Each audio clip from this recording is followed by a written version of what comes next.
بسم الله الرحمن الرحیم. ګرانو کتونکو دا وخت موږ په صخره لالکو کې موجود یو. زموږ سره د سواتي قوم مشر شیرین سواتي موجود دی. د هغې نه د دې کوم علاقه چې د هغې په مسایلو یو څو پوښتنې کوو. زموږ سره اوسئ. السلام علیکم. وعلیکم السلام. ستاسو ډېره مننه، ډېره شکریه ستاسو د ټیم د ټولو مننه چې تاسو راغلئ د غریزې علاقې دوره وکړه او ستاسو په واسطه د علاقه مخ په وړاندې لاړه شي. ډېره مننه. سواتي صاحب دا راته ووایي چې تاسو د دې ځای ممبر صاحب هم پاتې شوی مخکې او د دې ځای مشروالی کوئ. دلته کې کمې کمې ستونزې دي او هغه حل کول غواړي.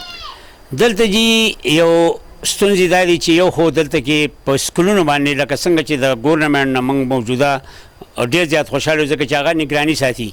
خو دلته کې پرایمري سکولونه ډېر زیات دي خو میډل سکول نشته. نه زموږ ماشومان د دې ځای نه صخرې ته په 15 کیلومتره کې غریزې علاقې ماشومان نشي تللی. نو که په دې علاقه کې د فاضل چاړی او د په دې سکولونو کې یو سکول میډل کې د جنکو او یو د هلکانو میډل کې نو دا به زموږ ستونزې ختمې شي. د صحت په حواله باندې دلته کې څه ګوره چې صحت دلته کې ډسپنسري یا هسپتال BHO څه شته دي؟ که زه دا ووایم نو دا زما لویه بدنصیبي ده او تا داسې عجیبه غونډه سوال وکړو چې که چېرې زه په دې باندې تا ته ډېر په تفصیل کې ځم خو اوږدېږي. خو دا به درته ووایم چې دا هغه بدقسمته یونین کونسل دی چې قانوني طور په هر یونین کونسل باندې یو BHO لازم وي. خو دا هغه بدقسمته یونین کونسل دی چې په پوره یونین کونسل کې زموږ سره په صخره کې یو ډسپنسري ده خو په پوره یونین کونسل کې زموږ سره په دې ته د دې حق نه دی ورکړی شوی. او موجوده CM صاحب نه زه امید لرم چې په دې کې خامخا په صخره کې یو ښه لوی هسپتال وي چې د غریبانو خدمت وکړي صحت په واله. او دوه ګروڼونه جوړ شوي دي، یو د ګړۍ ګروڼ دی او یو ګروڼ په صخره کې جوړ شوی دی، غټ ګروڼونه چې هغو په قوم دونه وتی و چې هغې حد درجه و او په هغه قوم او پوج په مشترکه طور باندې جوړ کړی دی. البته که چېرته سټیډیم ته دیو راغلي او په کرکټ په لوبه کې چاته انعامات ورکړي نو هغه به ټیکي. خو لکه نور دیو پکې کار نه کړی او که وکړي نو امید ده چې اوس وکړي نو ډېره به ښه شي. صدر صاحب دا خو سیاحتي علاقه ده او خیبر پختونخوا کوم اوس چې کوم حکومت دی پاکستان تحریک انصاف هغه زیاتر سیاحت باندې چې دی هغه زور ورکوي او زیاتر ستاسو دلته کې کوم ګبینه ژبه چې ده هغه ډیولپ کوي. نن هم په هغې کې ښه باقاعده پروګرام وشو، خلک وله راغلي. دې ته په کم نظر باندې ګورئ د دې ګبینې ژبې د دغه سره څه پکار دي چې هغه دلته کې جوړ کړی شي ځکه چې دلته د لرې لرې ځینه به میلمانه راځي نو هغوی له څه کم سهولیت پکار دي؟ زه تقریبا د یو هفته مخکې زما میلمانه راغله د کوټې نه او زه ګبینې ژبې ته په خپله لاړم.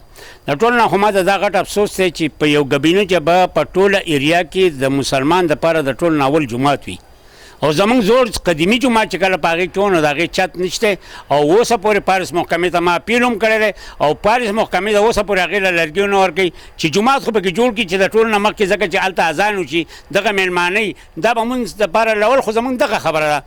د دې نه علاوه دا یو ګبینه ژبه چې ده د ګبینې ژبې نه که زه دا ته د علاوه ووایم که تاسو سفر ته ما چېرته لاړئ تاسو سفر یې ولیدو، تاسو پیازکي ولیدو، تاسو د هغه علاقې ولیدو، تاسو شګو سر ولید نو تاسو ته ګبینې ژبه هېره شي. په دغې لږ ځای کې په 6 کیلومتره کې ډنډ غاړه دا ټوله په 6 کیلومتره کې په دې روډ باندې په اسانه روډ ځي. تاسو ته به د صحت دونه موقع میلاو شي چې د مینګورې نه ته په 3 غنټې کې ډنډ غاړه ګورې نو تا ته دونه اسانه موقع ده. نو موږ وایو چې که دا روډ ورته جوړ شو د روډونو سره سره دې کې هوټلو انتظام وکړی شي. دلته کې نګراني د ګورنمنټ په خپله باندې والي دومره زیاته ګراني ونه کړی شي چې خلک میلمانه مایوسه شي ځکه چې زموږ ضروري ده چې اول کال او دویم کال چې موږ د میلمنو قدر وکړو او په داسې طریقه باندې وکړو چې هغه مایوسه لا نه شي. صدو کې چې دی نو هم ډېر وخت پاتې شوي موجوده چې کوم پاکستان تحریک انصاف چغه والي ده بلین سونامي ټري مخکې د دلته کې د لالکو ځنګل او دلته کې فارسټ څنګه اوس څنګه دی؟ مخکې هم دغه فارسټ و چې دغه ځنګل و چې په بېتاشه کټۍ شوې ده. اوس حقیقت به نه پټو و چې څونه پورې کنټرول دی د هغې حد دی ښه کافي کنټرول شوی دی. ځنګل محفوظ دی باقاعده طور باندې په کټۍ پکې نه کېږي. دا خو یو بیله خبره ده چې په هر ځنګل کې منظرې اوسي خو لیکن زه ته ډېر زیات مطمئن یم چې په ځنګل کې کټۍ نه کېږي. ډېره مهرباني چې ټیم راکړو. ډېره شکریه ستاسو، ډېره مهرباني، ډېره شکریه. جی بالکل کتونکو تاسو د شیرین سواتي صاحب خبرې واورېدې. یقینا چې هغه ډېر جوړ په خپل علاقې په مسایلو باندې رڼایي واچوله. د بل پروګرام پورې ما بهر اجازت راکوي. د الله په امان.